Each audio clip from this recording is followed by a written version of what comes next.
This work by Esther Imm is called Quilt Without Borders. It's hand-stitched cotton and wool, and I believe Esther is with us here tonight to share a few words. Hi, I'm here. Welcome.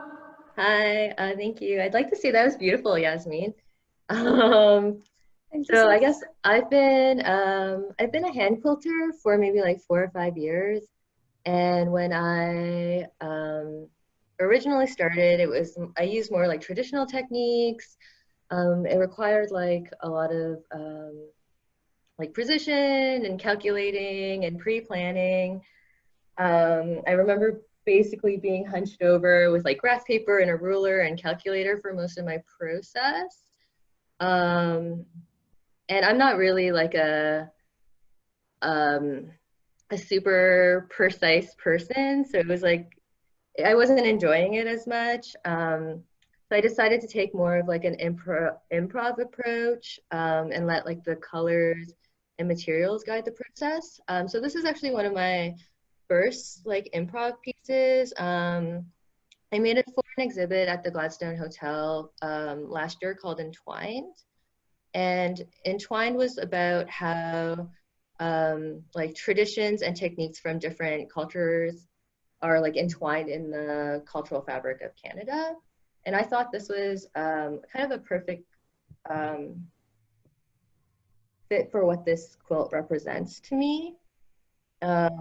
Since when I started doing it, I was like, oh, I'm doing something like a little different from what I used to do. And I think I posted a photo on Instagram. And a couple of people commented being like, oh, I saw something similar in a museum in Korea. And also like my background aside is Korean. And when I started quilting, I thought it was more of a like American, like North American tradition I was taking on. But if I thought about it for a minute, like the idea of piecing together bits of fabric into larger pieces would definitely exist in many cultures over many centuries.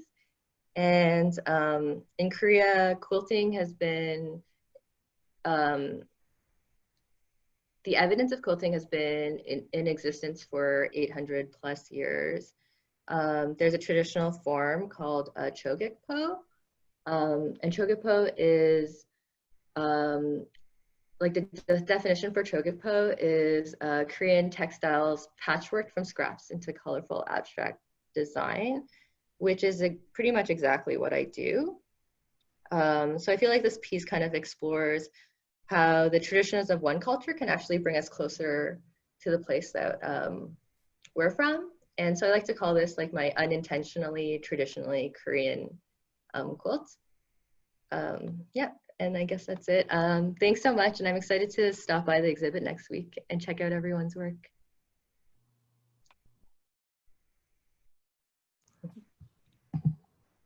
That's wonderful. Thank you, Esther.